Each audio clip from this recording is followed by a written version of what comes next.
hello there. Today is December 7th. Hi, Sasha. And that means that we have been decorating, singing, and sharing stories together for a week now. And I hope that you've enjoyed it as much as I have. Well, I wonder what our Advent calendar has in store for us today. And I think since Sasha wants to stay with me, I'm just going to reach over if I can. There we go. I've got it here. Oh, I like this one. This one is from Ireland. It has an Irish blessing on it in this cozy little home. And it says, "May your troubles be less and your blessings be more. Let nothing but happiness come through your door." Oh. Bye, Sasha. Well, why don't you help me find a place to put it on the tree? How about here? Right near our deer. That looks nice. Now, of course, people in Ireland also speak English. But since this is an Irish blessing, I thought maybe we could learn how to say Happy Christmas in Irish Gaelic. So the way that you do that is Nollaig honna chuit. Nollaig honna chuit. And that's, if you want to try it with me, Nollaig, honna, Nollaig honna chuit. And that one's a little bit tricky. We've got that sound that's kind of back in your throat again. Sort of like that. Mixed with witch. You probably know the word witch. So now imagine you add a little to the front of that. Nollaig honna chuit. Chuit. Chuit. So that's Nollaig honna chuit. Very nice. Well, you know, Celtic people have lived in Ireland and Britain for many, many years, since the Iron Age, which is more than 800 years before the first Christmas. But Celtic people, especially in Britain, helped to start one tradition that we do still today at Christmas that I think you might know. Celtic scholars and spiritual leaders called Druids believed that hanging mistletoe would protect them from bad weather and evil spirits because the mistletoe stays green all year, unlike the leaves that fall from some trees in the winter. And since it stays green, it's called an evergreen, just like a Christmas tree. Now, in Victorian times, that's the time when the story about Mr. Scrooge and Tiny Tim took place. Hanging mistletoe turned into the tradition that we know now, where people will kiss underneath the mistletoe. And Britain is also where one of my favorite Christmas traditions started, singing Christmas carols. And the song we're going to learn together today is an Old English carol that talks about some other plants that we associate with Christmas. It's called The Holly and the Ivy. Do you know this one? It's not quite as familiar as some of the others we've been singing together, but I hope you'll enjoy learning it. And if you do already know it, why don't you sing it with me? It goes like this. The holly and the ivy, when they were both full grown, of all the trees that are in the wood, the holly bears the crown. Oh, the rising of the sun, and the running of the deer, the playing of the merry organ, sweet singing in the choir. So why don't we learn the first part together? The words are, the holly and the ivy, when they are both full grown. Now, we learned about holly a couple days ago in Deck the Halls, remember? It looks like this. And this is what ivy looks like. Ivy is a kind of vine, and you've probably seen it before, maybe even as a houseplant. So in these lines, we're talking about two full-grown plants, the holly and the ivy when they are both full-grown. And the next lines are, of all the trees that are in the wood, the holly bears the crown. So I think that this song is saying that out of all the trees in the forest, the holly is the greatest. So once again, our lyrics are, the holly and the ivy, when they are both full grown, of all the trees that are in the wood, the holly bears the crown. So are you ready to try singing that with me? We'll sing it 2 times together, okay? Ready? The holly and the ivy, when they are both full grown, of all the trees that are in the wood, the holly bears the crown. Another time. The holly and the ivy, when they are both full grown, of all the trees that are in the wood, the holly bears the crown. That was very nice, and thank you again for singing with me. We'll work on the second part tomorrow. But now, it's time for our story of the day. And this one comes again from the children's book of Christmas stories. And today's story is called Jimmy Scarecrow's Christmas, and it was written by Mary E. Wilkins Freeman. Jimmy Scarecrow led a sad life in the winter. Jimmy's greatest grief was his lack of occupation. He liked to be useful, and in winter, he was absolutely of no use at all. He wondered how many such miserable winters he would have to endure. He was a young scarecrow, and this was his first one. He was strongly made, and although his wooden joints creaked a little when the wind blew, he did not grow in the least rickety. Every morning, when the wintry sun peered like a hard yellow eye across the dry corn stubble, Jimmy felt sad. But at Christmas time, his heart nearly broke.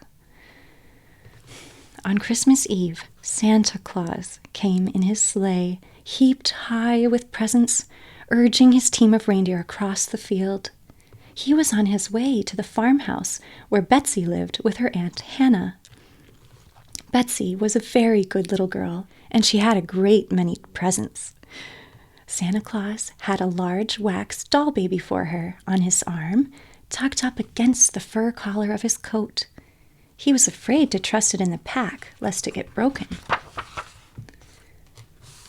When Jimmy Scarecrow saw Santa Claus, his poor heart gave a great leap. "Santa Claus, here I am!" he cried out. But Santa Claus did not hear him. "Santa Claus, please give me a little present. I was good all summer and kept the crows out of the corn," pleaded the poor Scarecrow in his choking voice. But Santa Claus passed by with a merry halloo and a great clamor of bells. Then Jimmy Scarecrow stood in the corn stubble and shook with sobs until his joints creaked.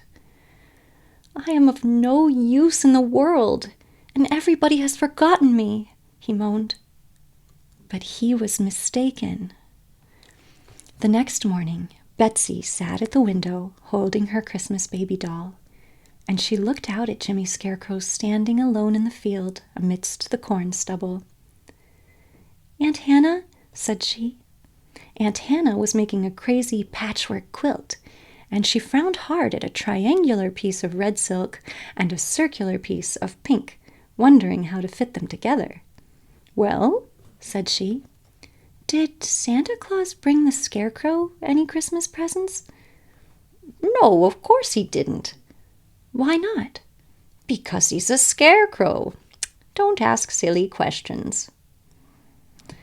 "I wouldn't like to be treated so if I were a scarecrow," said Betsy. But her Aunt Hannah did not hear her. She was busy cutting a triangular snip out of the round piece of pink silk, so the piece of red silk could be feather-stitched into it.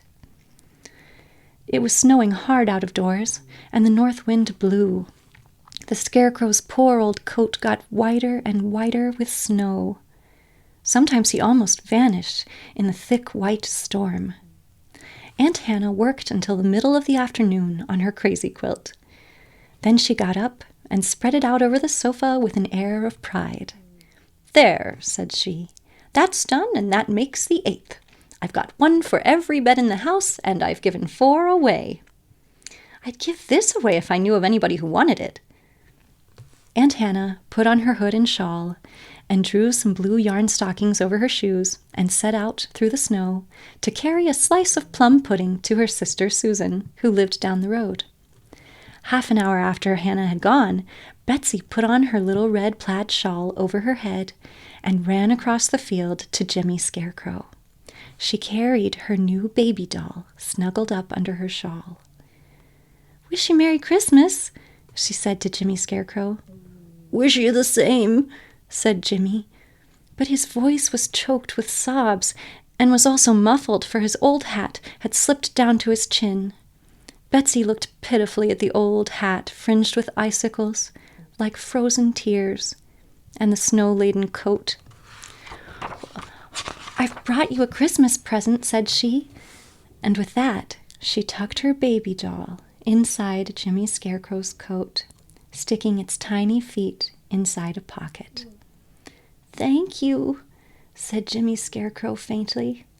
"You're welcome," said she. "Keep her under your overcoat so the snow won't wet her, and she won't catch cold. She's delicate." "Yes, I will," said Jimmy Scarecrow, and he tried hard to bring one of his stiff, outstretched arms around to clasp the baby doll. "Don't you feel cold in that old summer coat?" asked Betsy. "If I had a little exercise, I should be warm," he replied. But he shivered, and the wind whistled through his rags. "You wait a minute," said Betsy, and was off across the field. Jimmy Scarecrow stood in the corn stubble with the doll baby under his coat and waited. And soon Betsy was back again with Aunt Hannah's crazy quilt trailing in the snow behind her. "Here," said she, "here is something to keep you warm." And she folded the crazy quilt around the Scarecrow and pinned it. "Aunt Hannah wants to give it away if anybody wants it," she explained. "She's got so many crazy quilts in the house now, she doesn't know what to do with them. Goodbye. Be sure you keep the doll baby covered up." And with that, she ran across the field and left Jimmy Scarecrow alone with the crazy quilt and the doll baby. The bright flash of colors under Jimmy's hat brim dazzled his eyes, and he felt a little alarmed. "I hope this quilt is harmless if it is crazy," he said. But the quilt was warm, and he dismissed his fears. Soon the doll baby whimpered, but he creaked his joints a little, and that amused it, and he heard it cooing inside his coat. Jimmy Scarecrow had never felt so happy in his life as he did for an hour or so. But after that, the snow began to turn to rain, and the crazy quilt was soaked through and through. And not only that, but his coat and the poor baby doll. It cried pitifully for a while, and then it was still, and he was afraid it was dead. It grew very dark, and the rain fell in sheets. The snow melted, and Jimmy Scarecrow stood halfway up his old boots in water.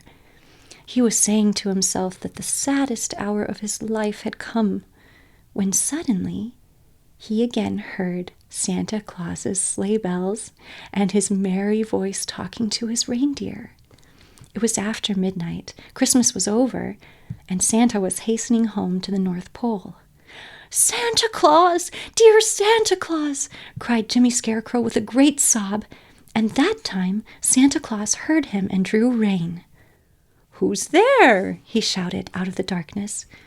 "It's only me," replied the Scarecrow. "Who's me?" shouted Santa Claus. "Jimmy Scarecrow." Santa got out of his sleigh and waded up. "Have you been standing here ever since the corn was ripe?" he asked pityingly.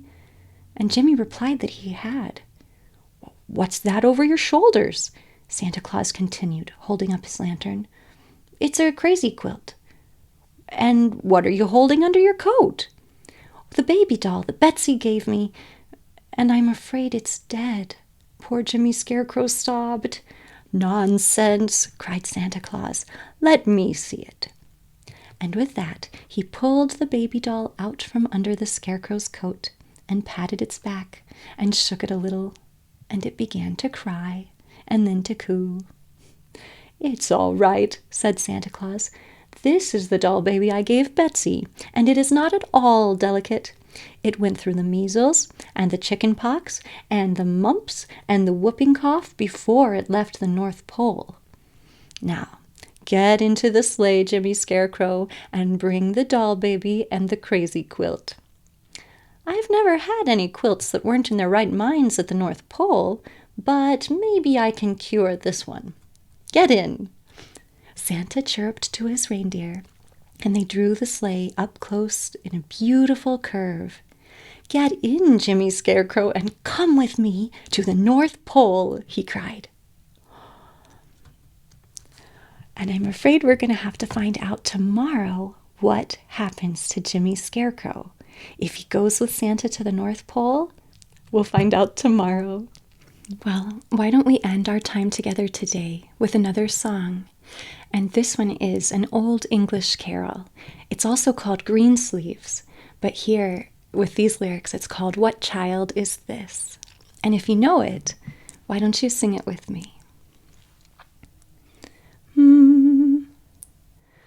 What child is this who laid to rest on Mary's lap is sleeping, whom angels greet with anthems sweet, while shepherds watch are keeping? This is Christ the King, whom shepherds guard and angels sing. Haste, haste to bring him laud, the babe, the Son of Mary. Thank you so much for joining me today. I'll see you again tomorrow. Bye-bye.